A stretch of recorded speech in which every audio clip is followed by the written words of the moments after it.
Candale looked down, as if the sound of the word destiny pained him, as if it shrank him. No, I didn't hear any call, Arkin. Besides, you moved on. Didn't you have that guy? What's his name? The gift that was with you seeking? Riki. He's gone. When the gift routed the mind flayers of Zur, he left the planet with his people, said Arkin. He left the planet? The gift just had means to leave the planet whenever they felt like it? Arkin shrugged, as if he knew what he knew, but couldn't explain why. Apparently. Arkin leaned on the wall and smoked. So, is this retirement business working out for you? Arkin said, changing the subject but making it adjacent enough to the point that he could swing it back around easily. It is, Candale admitted. What about the calling you more than any of us were called to seek? Maybe I was back then. Maybe it was destiny back then. But I died, so I buried that dream with it. The world doesn't need saving, my friend. Things change here and now. It doesn't stop. And you really believe that? Which part? Asked the smithy. Candale picked up his smithy hammer, and a translucent doppelganger of himself began wordlessly stoking the flames. That your destiny ended because we had a setback. If anything, I was there, Arkin. No need to bring it up. If you can interpret your visions however you please, so can I, and I say it's over. Candale let the rhythm of the anvil drown out their voices. His echo banged his hammer in time after he did, causing a chorus of metal on metal. Give me a shell, said Candale. Arkin reached into his coat and gave him a singular metal bit. How are you for bullets? He asked. I could use a few more. I've actually been making my own lately. You? Yeah, me. I suppose you ain't the only one that changed, huh? There was a deep, pregnant pause between the two before Arkin spoke again. I'll be in town a bit. I may take on a job, just to get my funds right for the journey, but after that, I'll be off seeking again. I wouldn't have come to you if I didn't think it was important, but, for what it's worth, I'm glad you found peace here. Arkin's duster swayed in the wind. When he left, his cigarette created a long, thoughtful stream. Candale watched as his old friend walked away. He did love the adventure in life, but he gave that up nearly 2 years ago. It wasn't until he saw Arkin did he realize how much he missed it. Everyone had their reasons for going out into the world to live a life of adventure. For some it was money, for others it was excitement, but for him and his crew, it was for the sake of destiny. There were more gods that roamed the face of Everin than stars in the sky. Each place, each people had their own. There were no pantheons or consistency to it, just extremely powerful celestial beings that either demanded, craved, or enticed worship. All the way from greater powers like Morden, the dwarven smithy god, down to Bangarang, a god of parties and good times that very few outside of the Galamark region might know. But there was one god, a singular god that absolutely everyone on the planet knew, and that was the nameless one, the faceless one. It was a power that didn't demand tribute or obedience or adulation. It just was without being. Anyone on the planet only but ask, and this power would bestow onto you its gift. It didn't ask you to be a good person or bad, to praise its name or give it tribute. All you had to do was believe in something, anything, hard enough, and it would listen to you like an earnest friend and give you the powers you felt you deserved.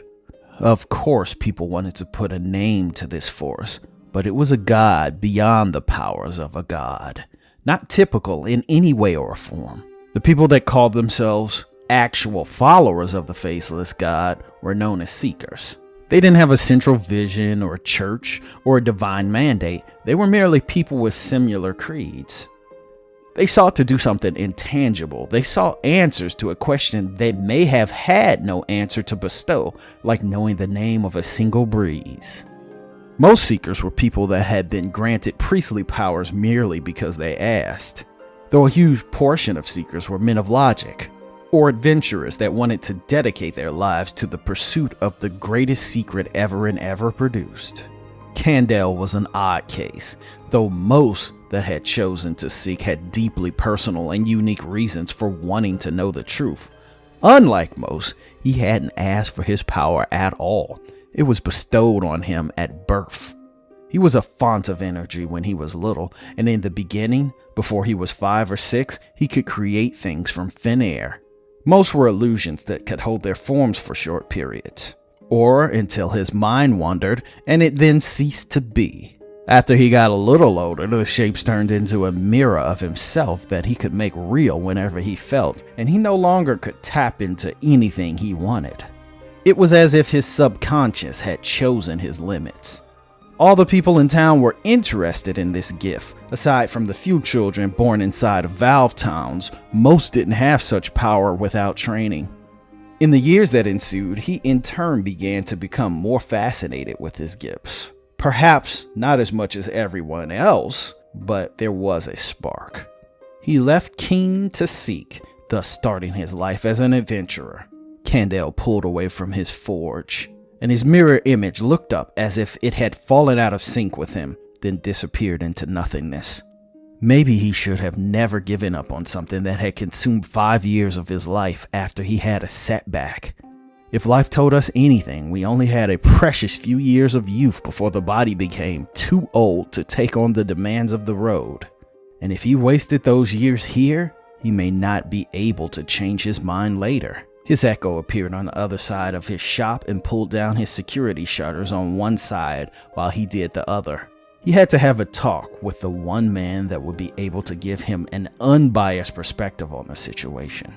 Candale entered a grand garden habitat. Some structures were built overhead with domes, others had open air, others still had nets in lieu of roofs. Statues and stones served as monuments to the audacity of mortal ingenuity. He could smell the smell of animals and wild game in this half-garden, half-arboretum place that wasn't sure if it wanted to be a building or not. King took in all manner of animals in multiple stables, arboretums, sanctuaries, and habitats. This one was one of the biggest, and a tourist attraction. If you had different tastes, King was also the most gambler-friendly place in all the Galamark region. Candale walked over to a pen, and he saw a dwarf as stout as he was tall, a smidge under 5 foot. He was with a team of horses, handing them off one by one to a man who bore the emblem of Lorelei. As he approached, he realized the dwarf was saying farewell to each stallion and giving an accounting of personality and habits of each.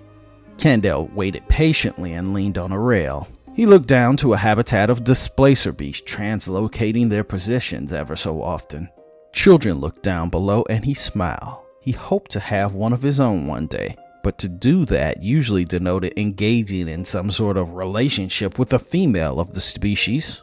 He turned back to the dwarf, who was waving just as much to the man as he was to the team of horses he let go.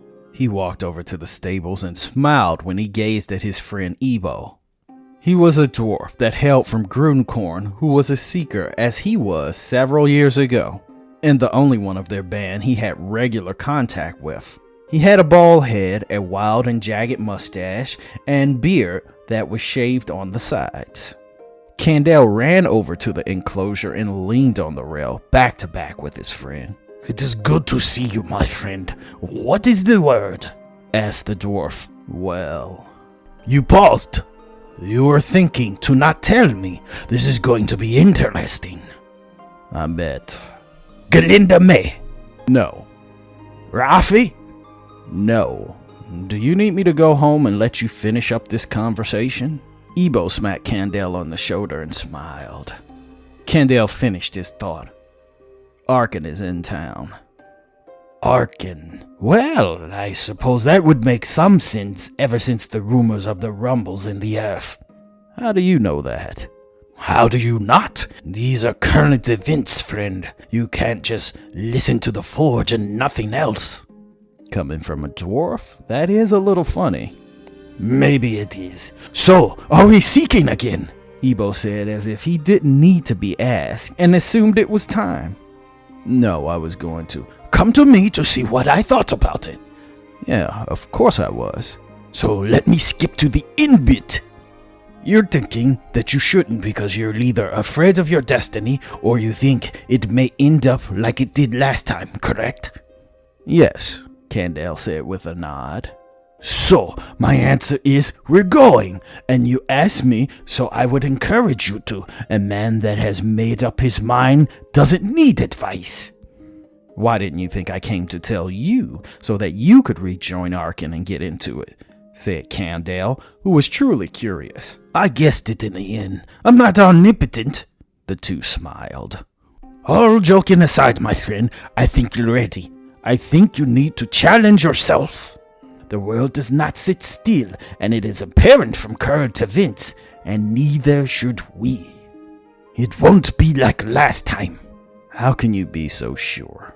No time can be the same as any other. While the outcome of success and failure may be different, if we do lose, best believe we will lose in a new and inventive way. Ebo changed subjects. Where is Arkin? Did he explain where he wanted to go first? No, he didn't. But he said that he may stay in town and grab a simple job before moving on. Okay, then we know where to start.